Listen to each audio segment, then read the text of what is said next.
a time.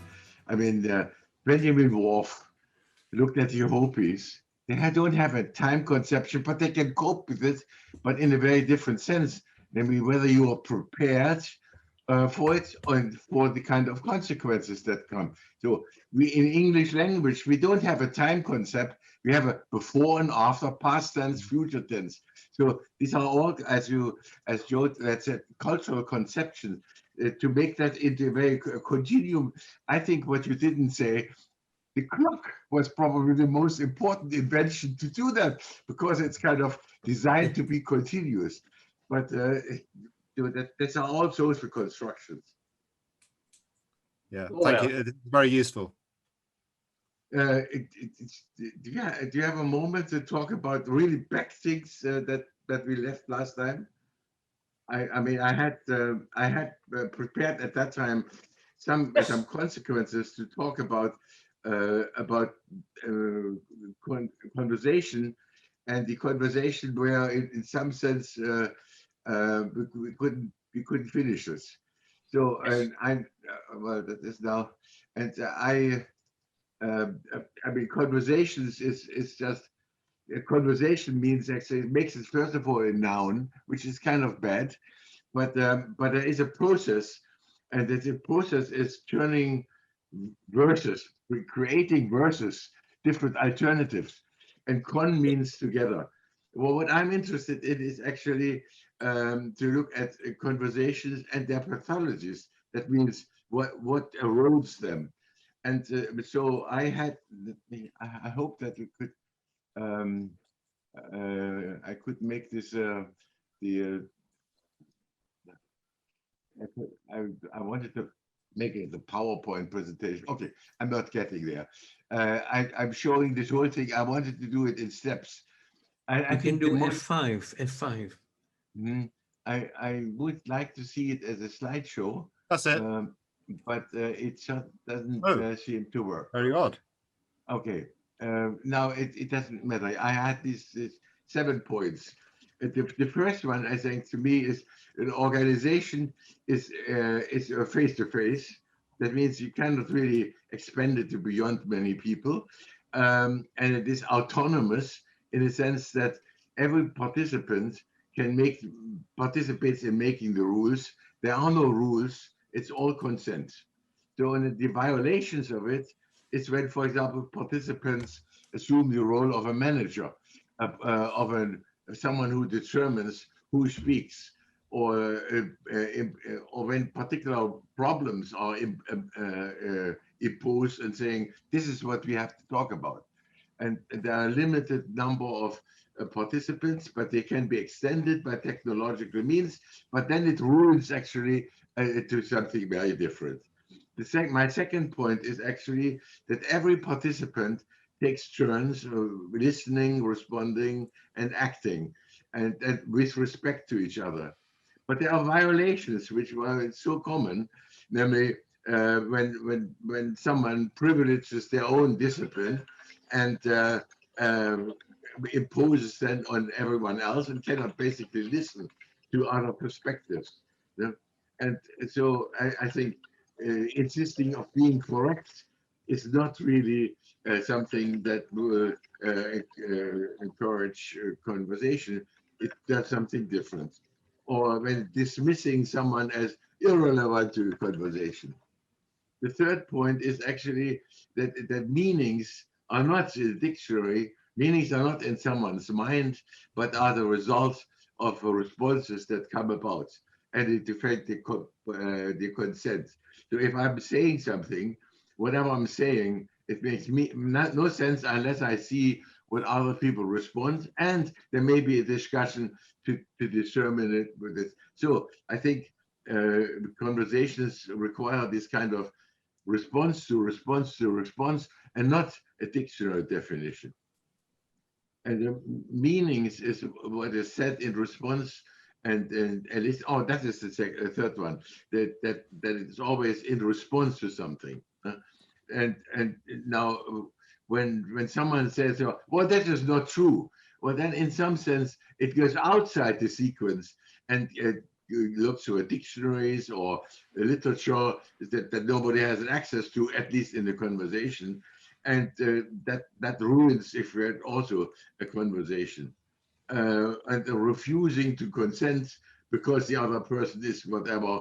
And there's an important epistemological obstacle, namely, we heard that last time, and that is my objection to Gordon Pass, who always had a very mechanistic notion of understanding, the understanding meaning basically you have a cognition and you may correct someone else to have the same cognition.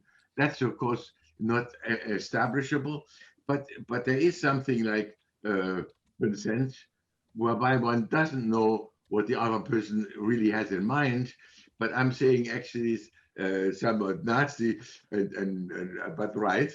When someone says, I understand, it means I don't want to hear more. Let's go on. So that is, I think, a better definition of understanding. Then comes the issue of accountability. I think whatever is said, people need to be accountable for what it is. And I talked at some point about agency. One can act, but it doesn't, if one doesn't explain why one acts, that meaning will not be part of the social consequences. So refusing accountability is a strategy of, let's say, people that feel better or entitled not to have to respond to that, or claiming to speak for others. That's another thing. If I say, well, I'm speaking for poor people. Well, the poor people are not there. We cannot ask them. They're not part of the conversation.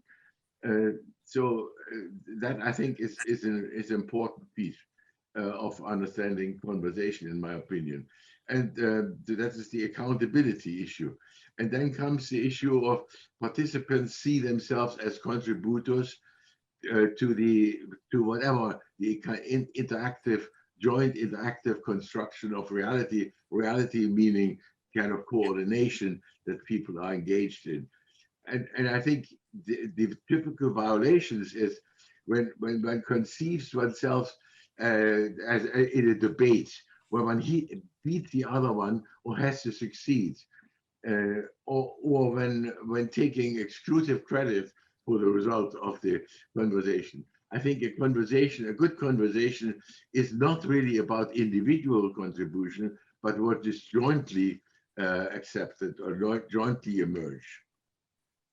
Now, the next one is probably for me the most important part, and that is namely the only motivation for conversation is not to solve a problem or to be better than everyone else and demonstrate it, but to offer other people in the particular spaces for response. I think that asking a question gives the other person the option to make choices as to how to answer it.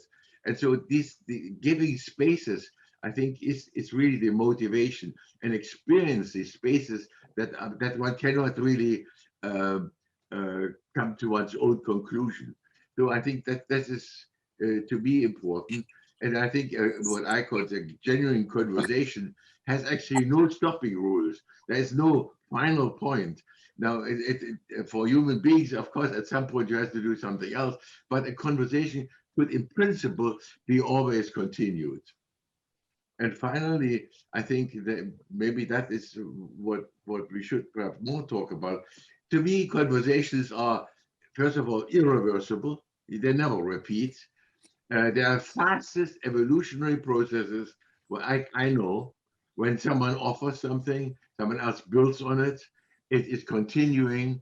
Things that are not so important, that drop out of the conversation. That is the most important evolutionary process and the fastest one that I can think of. No? And so that is always going with mutual consent. And it's basically the mother of all inventions. In fact, one can say that most technological inventions come not from someone's brilliant mind, but from the kind of interactions they have with others. So, and I think to me, I mean, we said at the moment, killing conversation. Well, killing conversation, I think there are some good purposes for why one might want to deviate from conversation. And I'm looking actually at genuine conversation as the kind of thing that are so natural that one doesn't really talk about. Martin Buber at some point, it said, they're only dialogical moments. And in fact, real good conversations don't occur that often. They're often superseded by someone talking too much, by formal rules, etc. So I say all non-violent violations lead to different forms of communication. And I don't want to go too deeply into that part, but I have this one slide here, which now I don't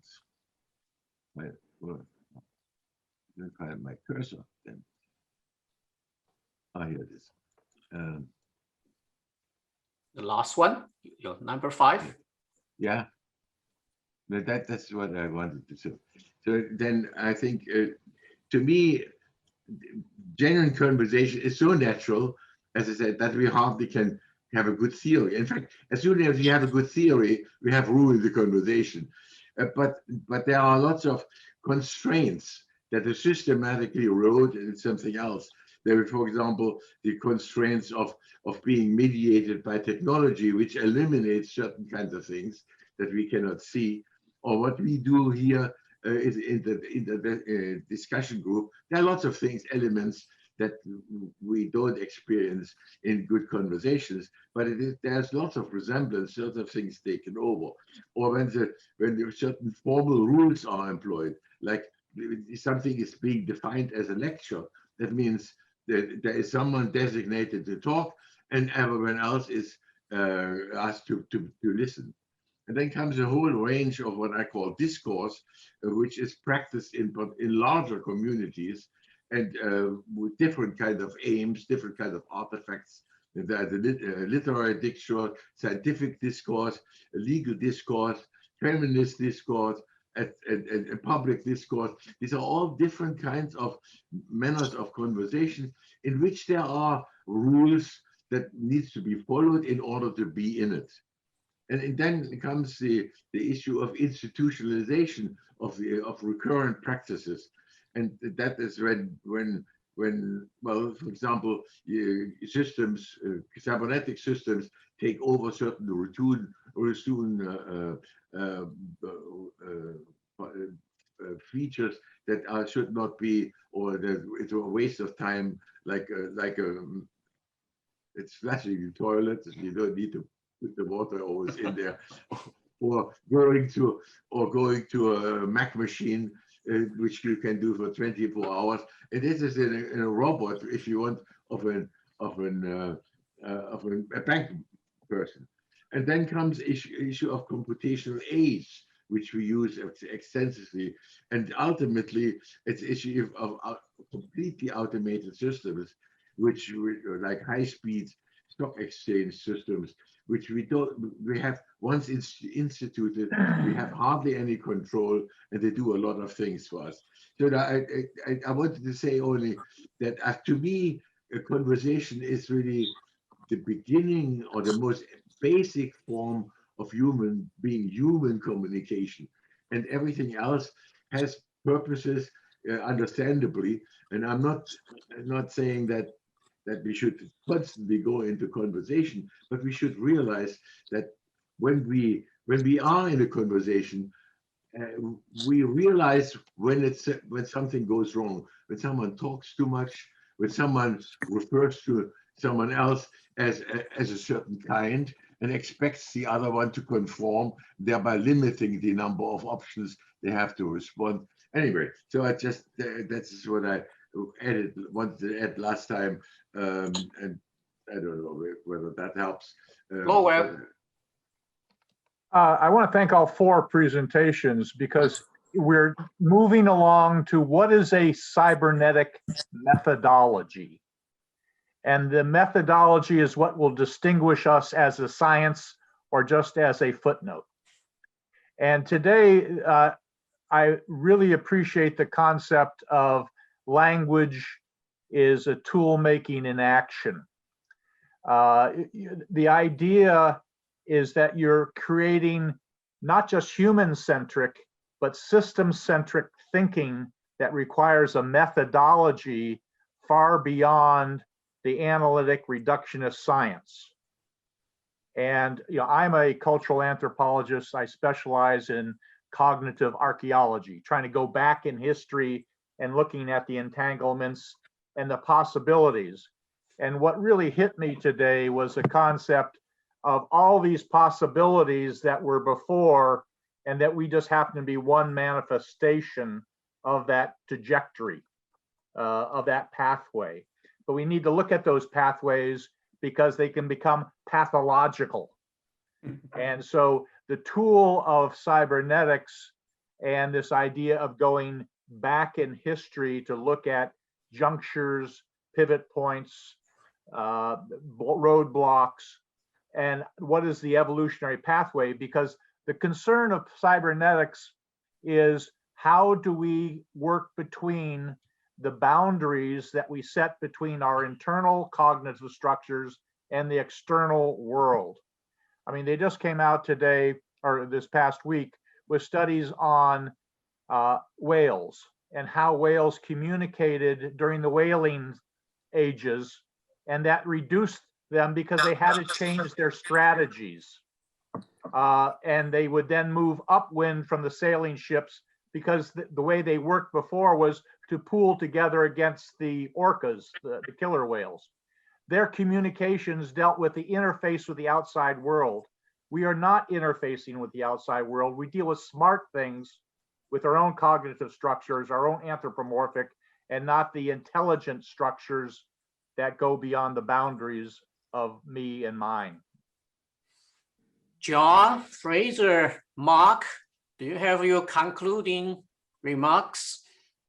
1 minute each. Go ahead. I'd just like to respond to the last speaker. I'm sorry, I've forgotten your name. Lowell Christie. Oh, you're Lowell. Yeah, hi Lowell. Yeah, I really liked what you said. For me, the cybernetics is a form of empiricism. Before there was Bohm's explicate order, which is us, there was only the implicate. So I maintain that it's only when it's man, it used to be man is the measure, the cell is the measure. And anything that falls beyond that is artifact or epiphenomenal. Okay, you have to keep the focus. So I would maintain, I'm of the opinion that everything we do that's constructive is empiric. We're always trying to move from the explicate to the implicate. And I might sound self-serving because I'm a scientist, but I do think that that's why everything else pales by comparison, because it's only in the scientific method that you can make that conversation work in a way which is productive. To the comments about conversation. Thank you. May I add about science and about conversation?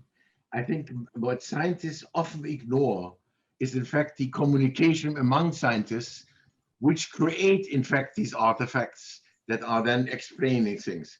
I think, as I said, your conversation, at least genuine conversation, is so basic and so elementary, but science reduces that by imposing certain rules of evidence, certain rules of publication, et cetera, But I think we should always go back to the notion that even scientists communicate, and without communication, there is no science. Science is what is often ignored by celebrating big theorists or the theories themselves. That is, I think, an artifact or an omission of the kind of social phenomena that is a scientific community involved. That's the reason why I think science is not a people, it's a discourse. It's a discourse where people exchange things and make something emerge that may be then established as scientific facts. Fraser, closing remark. No, not much to say, but I would be very interested in the genetics. John mentioned about his study research in this area. I would be very interested in learning more from John about epigenetics, because it is related to how we understand empirical experiences, because typically people understand empirical experience from this life, in your 50 years, 100 years, but actually empirical experience can be inherited. So that's where the genetics will come in. Okay, so I'll be eager to learn more from John. Mark. Okay, well, two things. First of all, reflecting on Klaus's contributions today, really, I think David Bohm reached very much the same conclusion about science and communication and conversation, and Bohm is really a key figure. I think in terms of reflecting on the pathology of conversation, Bateson is still incredibly important, and I think we should be looking at the double bind not just as a communication phenomenon, but maybe we should be looking a bit deeper in biology. John talks a lot about deception in biological processes, and I think this looks like the same kind of thing to me. Next week, we'll have Carlos Slutsky, who worked with Bateson at the Mental Research Institute, talking about the double bind. Okay, great. And we'll have a group that's talking about double bind as it develops a schismogenic structure that's destructive to the system. Yeah. So that's tune in. Hopefully, we love your science because we need to be grounded. Thank you.